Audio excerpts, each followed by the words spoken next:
Buenas noches, hoy voy a hablarles sobre la desigualdad territorial y la exclusión social en Buenaventura. En la introducción vemos que Buenaventura es la ciudad donde se encuentra el puerto más importante del Pacífico colombiano. Pero también vemos que en esta ciudad hay una contradicción muy enorme, donde hay un gran crecimiento económico a raíz de su puerto, pero también vemos mucha pobreza y desigualdad en esta región. Los problemas más comunes en Buenaventura viene siendo la violencia y el desempleo, a raíz de la exclusión y la baja presencia del Estado, pues el Estado prioriza el puerto sobre sus ciudadanos. Mirando la interpretación de los diferentes autores, vemos a Augusto Conte, podemos pensar en el orden y el progreso, donde una sociedad se tiene que organizar mediante el conocimiento científico. Y vemos como Buenaventura refleja todas esas fallas de una planificación estatal, una planificación histórica. El progreso económico de Buenaventura no beneficia necesariamente a la población buenaventurense, sino que muchos de esos dineros se van para la parte central de la nación, más no queda para su propia ciudadanía. Ahí es donde vemos una perspectiva de Karl Marx sobre el capital y la desigualdad. El puerto genera gran riqueza para los grandes sectores económicos, los grandes contratistas y los dueños de las diferentes transportadoras de los puertos, pero las comunidades locales continúan en pobreza o en trabajos donde se da una gran plusvalía, donde por su bajo acceso a la educación, estas personas no pueden acceder a una educación más tecnificada y ostentar un mejor salario. Y muchos de ellos también se ven arraigados y atrapados sobre esa exclusión social que genera su entorno. A través de la perspectiva de Max Weber podemos ver un poder y una dominación, pero este poder y esta dominación no es necesariamente del Estado. Mucho, mucho del poder que se mueve en Buenaventura es por bandas ilegales y el crimen organizado. La presencia estatal se remonta más que toda la parte urbanizada de Buenaventura, mostrando una desigualdad en sus zonas rurales y las afueras de Buenaventura. En el puerto Espía, que es la Sociedad Portuaria Industrial de Agua Dulce, podemos ver cómo muchas de sus comunidades son marginadas por la falta de las instituciones, unas instituciones que colabore y proteja a estas personas. También podemos ver una perspectiva de Habermas y Fassborda, donde Habermas habla sobre la importancia del diálogo y la participación ciudadana, así como podemos ver los paros cívicos en Buenaventura, los bloqueos, es donde muestra la necesidad de la comunicación social, la necesidad de escuchar a las comunidades de Buenaventura.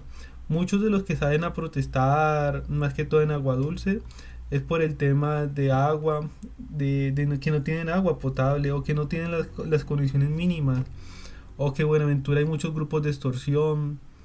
Y todo ese diálogo sería bueno escuchar a las comunidades y llegar a un diálogo y un consenso en la perspectiva de Habermas.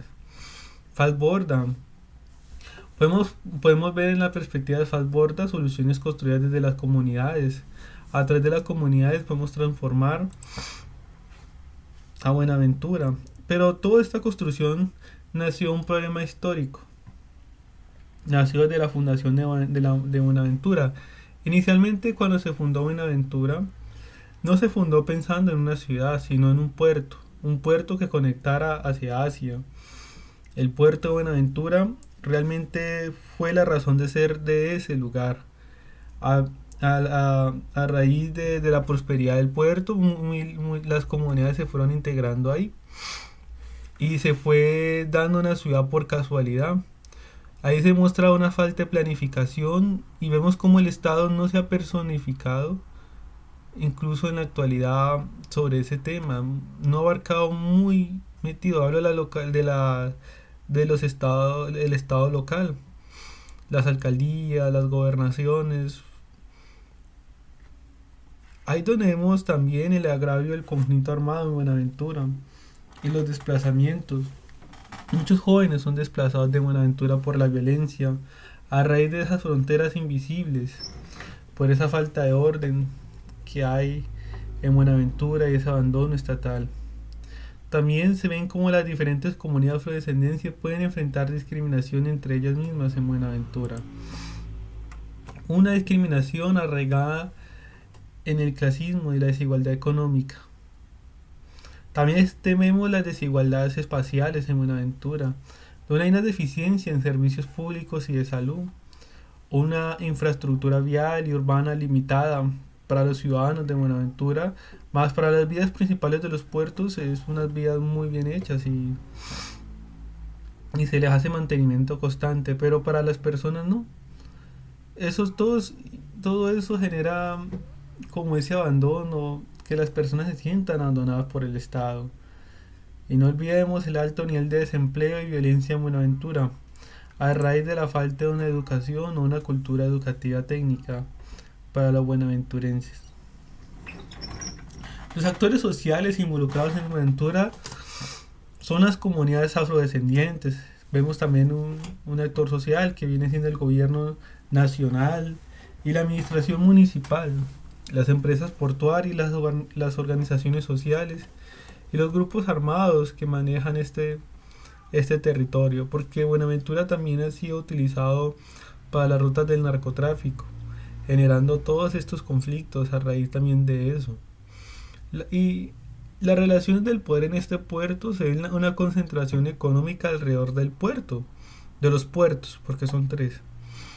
Las comunidades tienen una poca influencia política, existen disputas por el control territorial y económico de los puertos, pero también de los lugares ilegales que hay para el traspaso de la mercancía ilegal de la droga. A través de una interpretación desde los autores sociológicos, en Marx podemos ver, como decía, una desigualdad material, en Durkheim era una anomalía y un debilitamiento social. Las personas, al percibir ese abandono del Estado, se puede cuestionar las estructuras mismas del poder, donde los grupos ilegales son los que han tomado en diferentes barrios de Buenaventura el poder. Manda más el bandido que el Estado en Buenaventura, como en las zonas aledañas y rurales de Buenaventura. Habermas y Falborda, como decía anteriormente, demuestran la falta de participación y el diálogo comunitario de estas minorías que se encuentran en Buenaventura. Ahí es donde entra el rol del Estado y las políticas públicas, donde debe presentarse una... Ahí es donde digo que el Estado debe presentar una mayor presencia, donde el Estado debe representar a esas minorías de Buenaventura. Pero la realidad actual es donde se presenta una insuficiencia frente a esas necesidades sociales. Las políticas públicas han sido poco sostenibles y persisten vacíos institucionales y una corrupción en esa región. Propuestas desde la administración pública han estado con fortalecer la educación y la salud, impulsar el empleo y el desarrollo económico local, garantizar una participación comunitaria y los derechos humanos, pero mucho de esto se ha quedado más que todo en proyectos. Se ha incentivado a los ciudadanos, pero realmente no se ha notado un cambio verdadero. En las conclusiones, Buenaventura refleja la profunda desigualdad estructural que hay en esa región. A través de estas teorías sociológicas nos podemos ayudar a comprender la problemática. Se requieren políticas inclusivas y sostenibles. Teniendo como referencia a estos autores, a Conte, podemos decir que Buenaventura se puede tecnificar su sociedad, se puede incentivar más la educación. A través de Marx se puede dar mejores condiciones a los trabajadores de Buenaventura, donde la plusvalía se pueda hacer reducida. En Weber, el Estado debería de controlar de ostentar el monopolio, el verdadero monopolio de la fuerza. En Habermas, el Estado y las comunidades deben dialogar, las minorías. Todos deben de hacer un gran consenso para que todos se sientan representados en Buenaventura.